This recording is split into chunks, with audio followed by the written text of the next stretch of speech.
What's up, wrestling fans? My name is Aaron and this is Wrestling by Waldridge.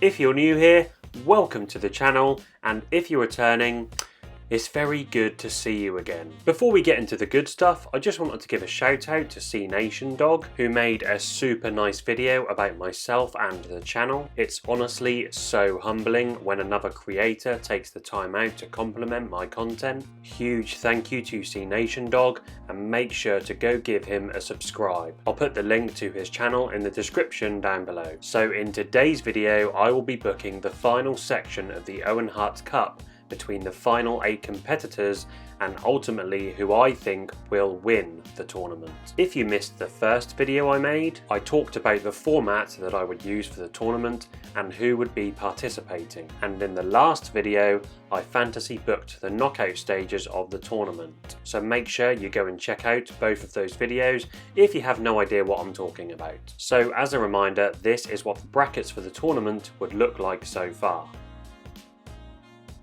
Initially, I will run through the first group of matches in the round robin, then I'll show the updated points tally for each competitor, before moving on to the second group of matches, so on and so forth.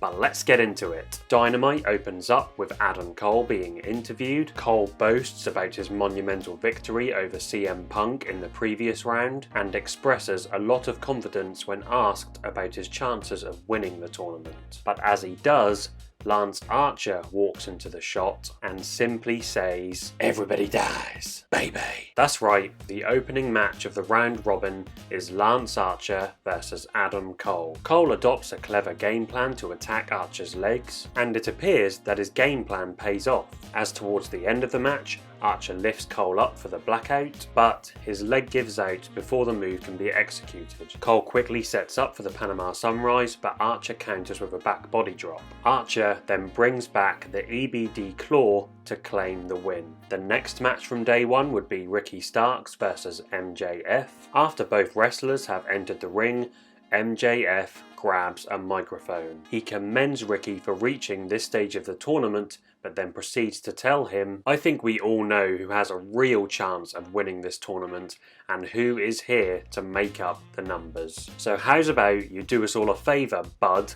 Lay down, let me cover you, and let the official count to 3. Starks snatches the microphone from him. He pauses for a second before he looks at MJF and says, "The Ricky Starks revolution will be televised." He throws the mic to the ground and then immediately hits MJF with a stiff right shot. The match is more of a hard-hitting affair than you might expect, and it's very even. MJF manages to apply the Salt of the Earth armbar. Starks almost taps out, but he grits his teeth and he makes his way to the bottom rope. MJF argues with the official, but it critically gives Starks enough time to recover. He counters an oncoming MJF and hits the Rochambeau. 1, 2, 3, Starks picks up the W. The next match is Jungle Boy versus Brian Danielson. The match tells a solid story of Jungle Boy's technical prowess actually matching that of Brian Danielson's. Both men successfully apply their submission signature maneuvers, but both occasions end in a rope break. A hectic finish involves Danielson avoiding a running forearm before connecting with a Psycho knee for the win.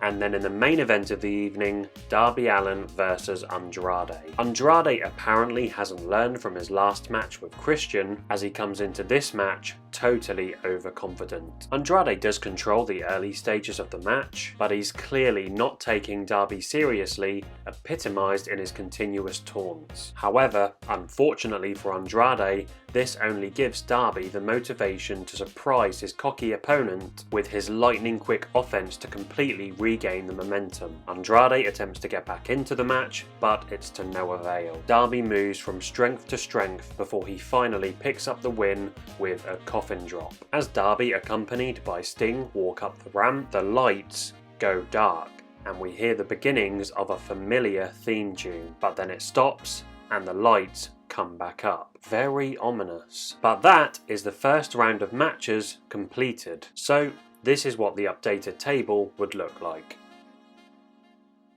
The following Rampage, which is now a 2-hour show just to make my life a little easier, kicks off with the match between Lan Thatcher and Mjf. Before the bell rings, Mjf actually tries to bribe Archer with money. Obviously Archer refuses, so Mjf reluctantly removes his Dynamite diamond ring. He slowly begins to hand it over to Archer, who becomes distracted only for a split second, but it's still long enough for Mjf to exploit Archer's lapse in concentration and kick Archer's wounded leg out from underneath him. Archer is understandably fuming, and with that, the match develops a story where Mjf uses Archer's own anger and fervour against him. A shrewd plan indeed, but later on in the match, Mjf is shocked when Archer kicks out of a cover after a heat seeker. Mjf promptly rolls to the outside of the ring, grabs a steel chair, but before he's able to use it, the official confiscates it. However, whilst the official's back is turned,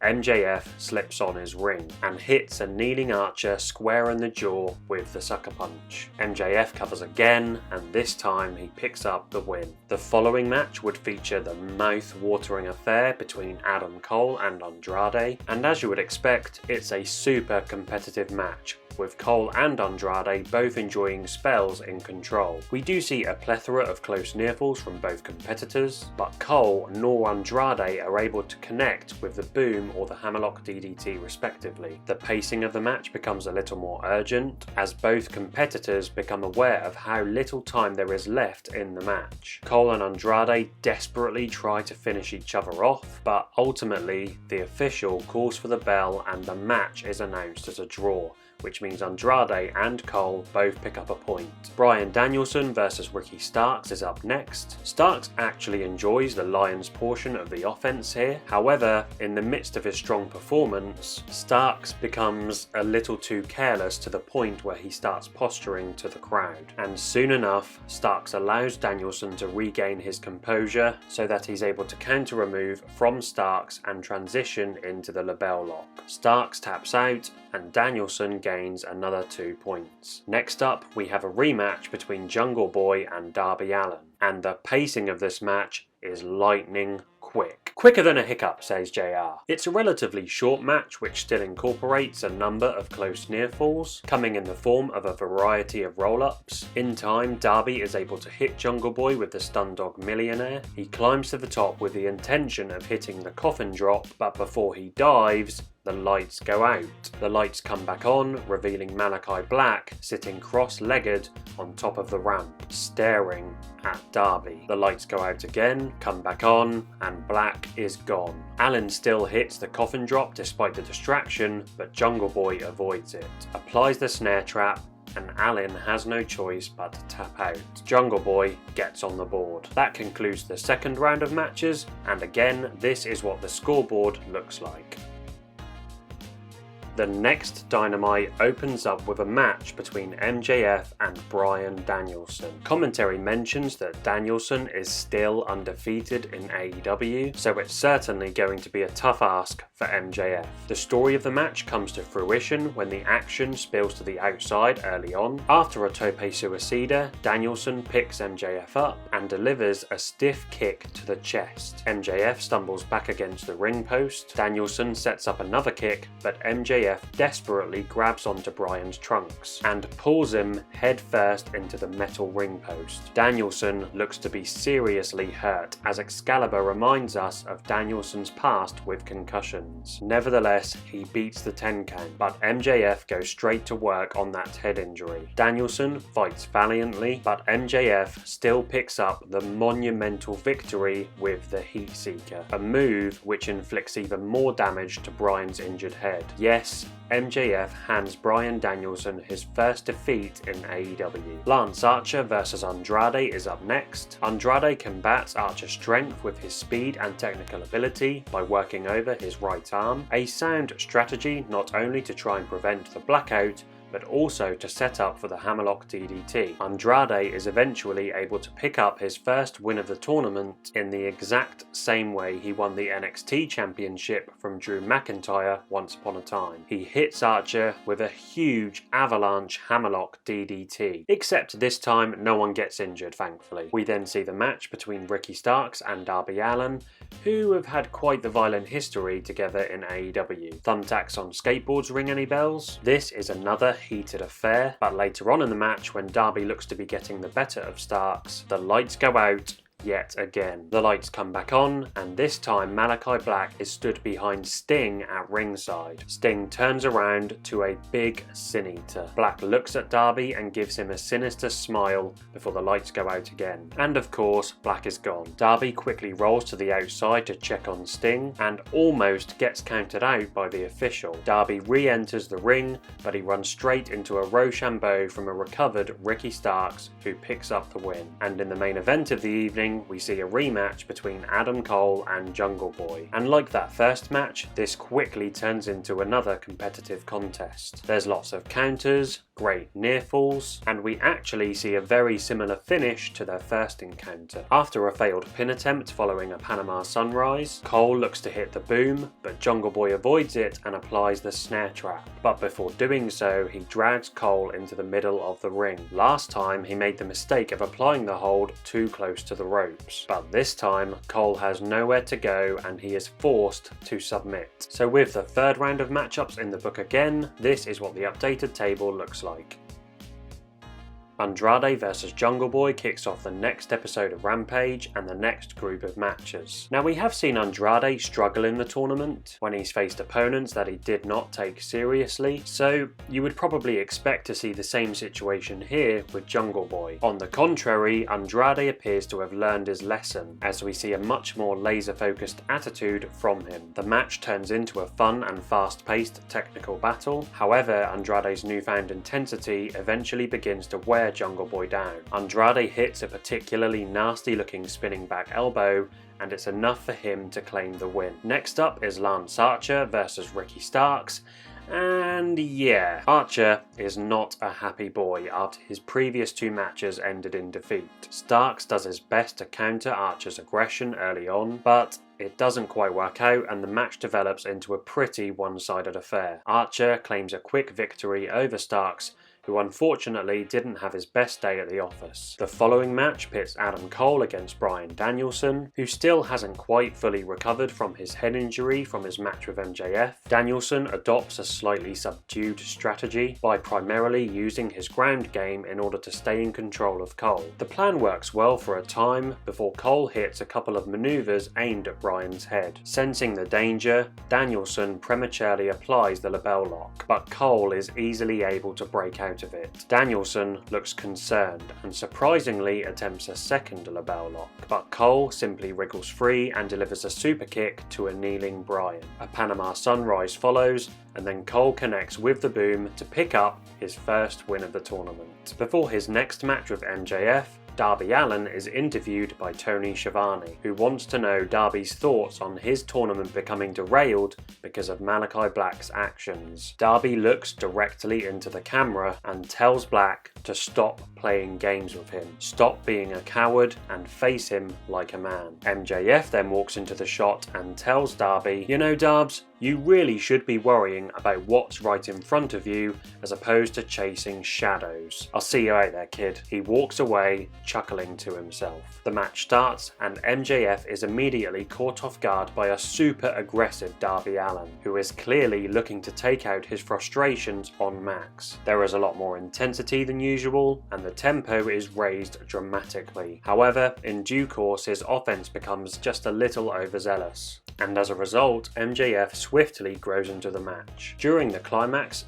Darby charges at MJF, but he's sent flying over the top rope to the outside. He gets back to his feet, and at the same time, a fan in the front row wearing a Sting mask stands up too. Darby looks at the fan, who rips off his mask to reveal Malachi Black. MJF sees Black and distracts the official. Malachi spits black mist into Darby's face and then retreats back through the crowd. A blinded Darby clumsily climbs back onto the ring apron, and ever Ever the opportunist, MJF nails Darby with the Heat Seeker for the win. And that is round 4 concluded. As you can see, it's quite the close race at the moment, with MJF leading the way.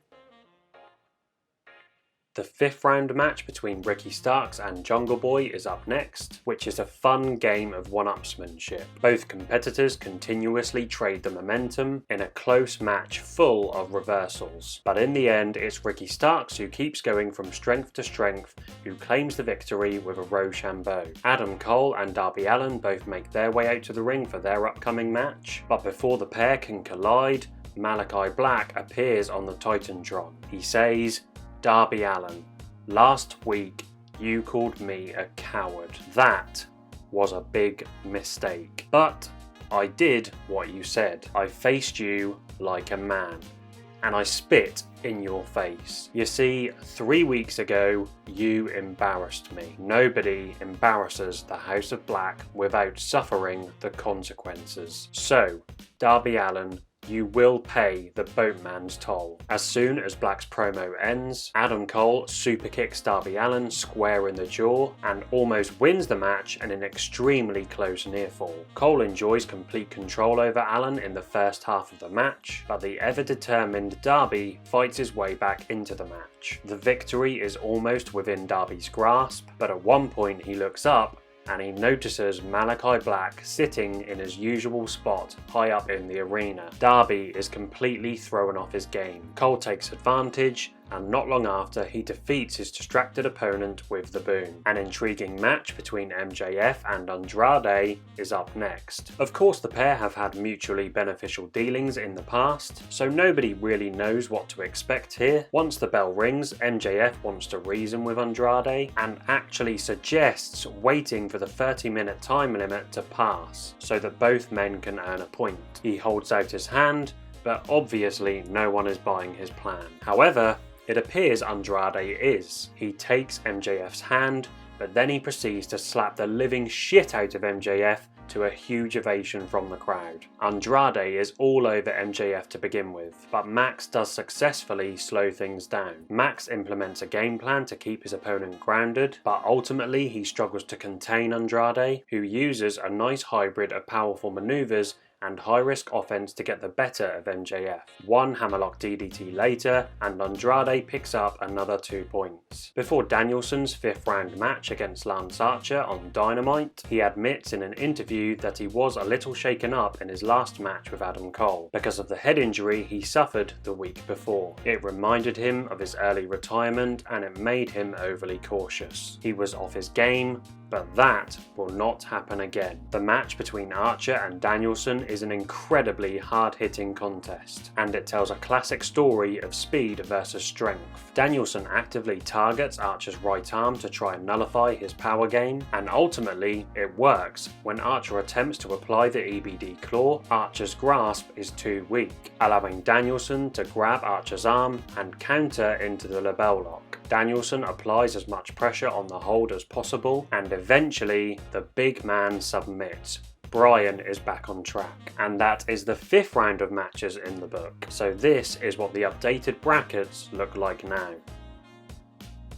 The 6th round of matches kicks off on Rampage with a familiar match between Jungle Boy and MJF. This is yet another even encounter featuring a ton of close nearfalls. MJF soon becomes frustrated after he's not able to put Jungle Boy away, but suddenly his look of frustration turns into a sadistic smile. He grabs Jungle Boy's legs and locks in the sharpshooter, which obviously draws him a nuclear amount of heat from the crowd. Jungle Boy is in agony. He does his best to try and inch himself towards the bottom rope, but the pain simply becomes too much and he taps out. MJF moves up to 8 points. Darby Allin versus Lan Thatcher is up next, and Archer puts on a dominating performance for quite a lengthy period of time. However, Darby does eventually find a way into the match by using his body as a weapon, but after he repeatedly throws himself at Archer, the big man will still not go down. So Darby runs the ropes and delivers a drop kick to Archer's left leg. Archer drops to one knee, but then the lights go out. The lights return and Malachi Black is stood on the ring apron. He spits his black mist, but Darby ducks out of the way. The mist inadvertently hits Archer in the face, who had returned to his feet. Darby throws a punch at Black and knocks him to the ground. Black is seething, but before he's able to confront Darby, out comes Sting. Sting and Black initiate a brawl which moves into the crowd and eventually out of sight. Meanwhile, Darby appears to be slightly conflicted in the ring. As he looks at a partially blinded Archer who is bent over, he looks up at a graphic for the Owen Hart Cup. Darby simply shrugs his shoulders and then nails Archer with a code red to finally pick up his second win of the tournament. It's Adam Cole versus Ricky Starks next, and both competitors come into this match brimming with confidence after their growing success in the tournament so far. Both performers start strongly in a fun back and forth match. Neither man is really able to find an edge over the other until much later on in the match when Cole connects with a boom after super kicking the back of Starks' leg. Cole covers, but somehow Starks kicks out. Cole is in disbelief, but he goes back to work on Starks and now finds himself in complete control. At one point, Ricky is knocked out of the ring, and it looks likely that he will be counted out. But Cole surprisingly breaks the count and rolls Ricky back into the ring. It actually almost costs Cole the match, as Starks uses a roll-up for an extremely close 2 count. Nevertheless, Cole stays in control and soon hits a Panama Sunrise, but Starks kicks out again. So Cole delivers his second boom of the match, which finally puts his stubborn opponent away. Cole has 1 foot out of the ring, but he comes back inside, pulls Starks to his feet and holds out his hand. Starks accepts Cole's gesture in a surprising display of sportsmanship, which garners a nice reaction from the crowd. Then in the last match of the 6th round, Andrade versus Brian Danielson. And as you might expect, Andrade and Danielson showcase excellent chemistry together. And in terms of the wrestling itself, this match has it all. Strong style, lucha libre freestyle, catch wrestling, technical wrestling. The whole match is evenly contested, and that does not change even as we move into the final moments. We see a number of creative pinning combinations,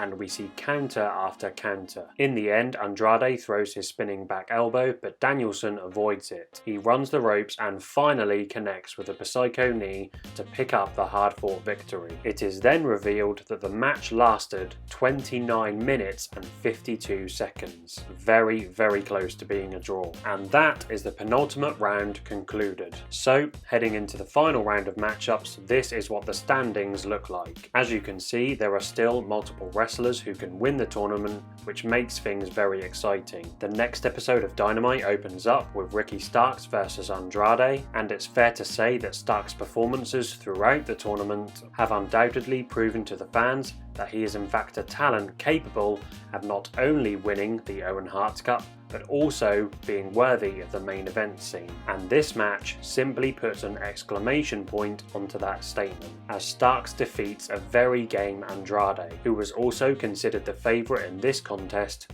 and the tournament itself, as a matter of fact. It's a disappointing result for Andrade in the end, but perhaps he's able to take solace in the fact that he was the Iron Man of this tournament. Starks moves on to 8 points, and if results go his way, he could remain joint top of the standings. An unfortunate dead rubber between Lan Archer and Jungle Boy is up next. In respective interviews before the match, Archer bemoans the fact that he was screwed out of not 1 but 2 matches by Mjf and Malachi Black, whilst Jungle Boy expresses disappointment over his tournament, but despite this he will still give it his all against a very tough opponent. Jungle Boy temporarily avoids Archer's onslaught with his impressive athleticism, but he's eventually caught by Archer, who dictates the rest of the match. In the end, Archer successfully applies the EBD claw to finish his tournament strongly. Before their upcoming match, Brian finds Darby and tells him that considering Malachi Black is a little preoccupied preparing for his match with Sting later in the night, I hope that there won't be any funny business,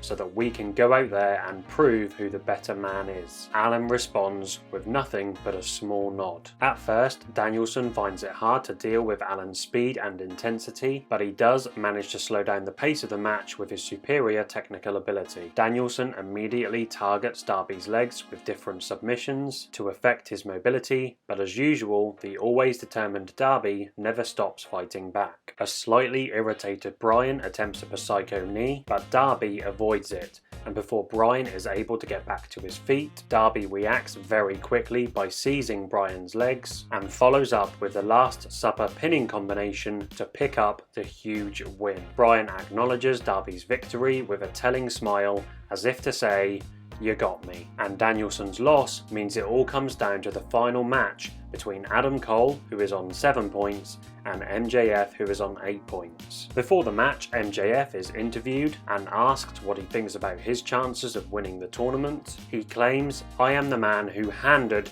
the legendary Brian Danielson his first defeat in AEW. I have been the best competitor and the best professional wrestler in this tournament by far. Just take a look at my winning performance from last week when I beat Jungle Boy with a picture-perfect sharpshooter. You know what, Shivani? You may as well just call me the new King of Hearts." Adam Cole walks up to Max and responds, "You know what, Max? I might not be a saint, but I'll be damned if I let the likes of you disrespect one of the biggest legends in the wrestling business in Owen Hart. You claim to be the best performer in this tournament because you handed Brian Danielson his first defeat, while I handed CM Punk his first defeat, and I defeated Brian Danielson. So Max, you could say, I'm better than you, and you know it, baby." Their match kicks off with a fun feeling out process, but both men struggle to find any real momentum against each other as the match progresses, until we hit a turning point later on in the match, when MJF nails Cole with a brutal looking catapult slingshot into the bottom rope. A move that we don't see too often anymore,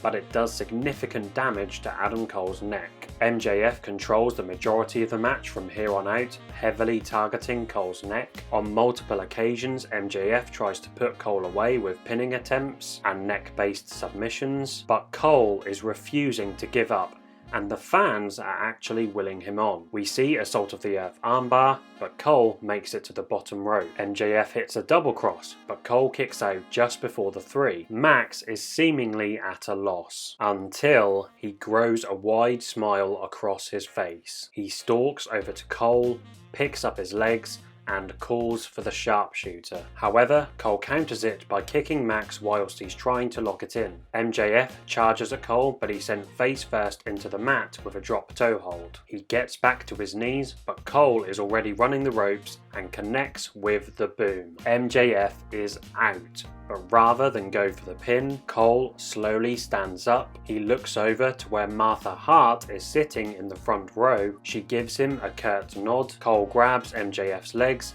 and he applies the sharpshooter. MJF quickly submits, which means Adam Cole wins the inaugural Owen Hart Cup. The Elite come out to congratulate Cole on his huge achievement. However, Kenny Omega doesn't look quite as thrilled for Cole as everybody else does. Now, a couple of reasons why I would personally choose Cole to win the Owen is firstly to move Cole into that world title picture, but secondly, and perhaps more importantly, is to initiate the story of Cole breaking away from the Elite, which would ultimately lead to that marquee match between Adam Cole and Kenny Omega. This is why I've tried to turn Cole into more of a tweener towards the end of the tournament, but not quite a full face turn, as I don't think Adam Cole works quite as well as a babyface. But before I wrap things up, let's just take one last look at the updated table. Obviously Adam Cole was the winner, with Brian Danielson, Ricky Starks and MJF all coming in joint second on account of neither man beating both of the other 2 competitors. Andrade finished in 5th position with 7 points, Darby Allin finished in 6th place with 6 points, which actually isn't too bad when you consider all of the Malachi Black shenanigans. And on a side note, just to finish off that particular story, Darby does face off against Malachi Black on the following week of Dynamite after Black defeats Sting in their match. Lan Thatcher finishes in 7th and Jungle Boy finishes in 8th. If you've stuck around till this point, I super appreciate you giving it a watch. Thank you so much. This was a lot of fun to do and I can't wait for the actual tournament to be announced. If you enjoyed this video guys, please subscribe to the channel. You can follow me on Twitter and Instagram at WrestlingByW. Make sure to hit that like button, share it across social media, and hit the notification bell to be notified when I release new videos on the channel. I hope you all have great days guys, and I shall see you all for the next one. Bye bye.